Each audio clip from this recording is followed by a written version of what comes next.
So this teenager commits a brutal murder, and this sorta kinda leads to the Lord of the Rings trilogy getting made. Let me explain. Now it all starts with this girl. Her name's Juliet. And Juliet is 15, living in New Zealand. But one day, back in 1954, the worst happens to her. Her parents tell her that they're getting a divorce. Not only that, but that also means the family has to move. And so Juliet, she starts to panic because this apparently means she would have to move to South Africa. She doesn't want to move there. I mean, moving there would mean she has to move away from her only friend in the world. This girl, Pauline. So when Pauline hears this news about the divorce and that Juliet might move, she starts panicking too. And so the two girls go and beg Juliet's parents to bring Pauline to South Africa with them. And surprisingly, this works. Juliet's parents agree to bring Pauline to South Africa as long as Pauline's mom agrees. And so Pauline goes to ask her mom permission. And we'll just call her Pauline's mom. And of course, Pauline's mom is like, absolutely not. And this devastates both Pauline and Juliet. I mean, they're best friends. They can't be apart. Now what are they gonna do? And so Pauline comes up with an insane plan to keep them together.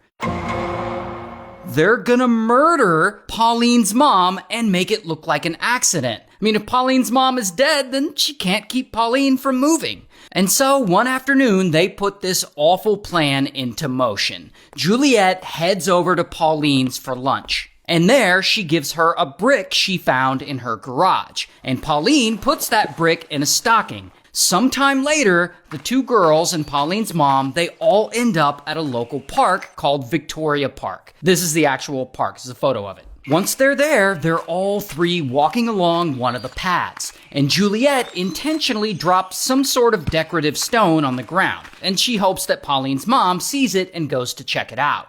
Well, wouldn't you know, this works. Pauline's mom sees the stone on the ground and she bends down to pick it up. As soon as she's down there, suddenly, pow! Pauline hits her with the brick in the stocking. And Pauline's mom screams and she tries to fight back, but one of the girls holds her down while the other hits her again and again. Then they switch and take turns hitting her, and it is brutal. And after more than 20 hits, Pauline's mom is no longer moving because she's not gonna make it. So the two girls, they run to get help. And they run all the way to this little cafe that's in the area. And there they're like, help! There's been an accident and someone has fallen! And someone at the cafe calls the police. And so pretty quickly, police get to the scene. And these guys aren't stupid. I mean, they can see right away that this wasn't an accident. And so, bam, they arrest both the girls. Here's Pauline's mugshot, and here's Juliet's mugshot. And ultimately, they both confess to what they did, and a month later, they go to trial, and they're both found guilty of murder. And they're sentenced to an indefinite length in prison, in separate prisons, away from one another, and they're banned from ever speaking to each other ever again. And 5 years go by, and Juliet serves her time, and she gets out of prison, and she's around 20 years old now. And there's not much she can do now except try and start a new life. And so she changes her name, and Juliet moves around a bit. To England, to the United States, to Scotland, and she makes new friends and she gets in new relationships, but she never tells anyone about her past, that,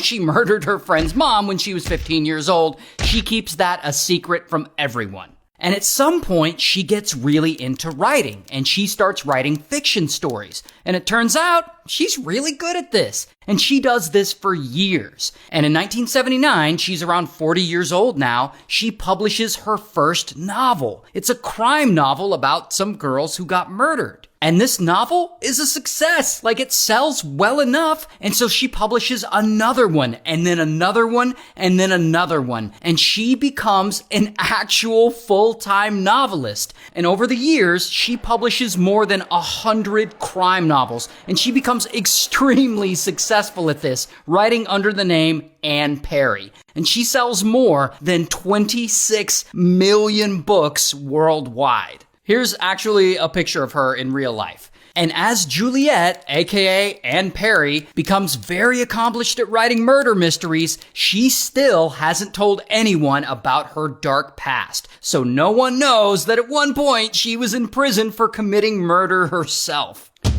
Until this guy gets involved. His name's Peter Jackson. You know Peter Jackson, he directed the Lord of the Rings trilogy, the Hobbit movies, King Kong, bunch of other stuff. So before he famously did all that, he had only done a few movies. And, they're good, but they're sort of goofy. One is like a gory movie about zombies. The other involves a lot of puppets. But all that changes in the 90s, when Peter takes interest in a locally famous true crime story from the 50s, the murder of Pauline's mom. He wants to make a movie about that. And so he co-writes and directs a whole-ass drama about the incident. It's called Heavenly Creatures, and a young Kate Winslet actually plays the role of Juliet. And so that year, in 1994, the movie comes out, and it does pretty well. I mean, people really like it. It even gets nominated for an Oscar for Best Original Screenplay. But, it loses to Pulp Fiction.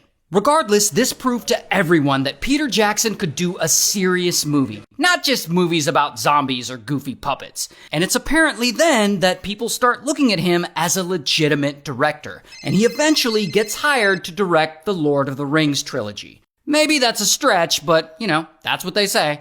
But Peter directing Lord of the Rings is not the only thing Heavenly Creatures leads to. All this attention the movie gets reignites interest in this decades-old murder case. And journalists see it, and they start thinking, I wonder where Juliet and Pauline are now. Like, whatever happened to them? And so they start investigating, and they find that back in 1959, Pauline, she was eventually released from prison, and she went on to live a normal life in England. However, Juliet, of course, did not go on to lead a normal life. She became this famous crime novelist, Anne Perry, who had managed to keep her past a complete secret from everyone for all these years. And so these journalists are like, oh shit, that's the same girl who committed murder in the 50s. And kaboom, they expose her and they blow up her spot. And I'm sure she is horrified. I mean, this was a secret she successfully kept for decades,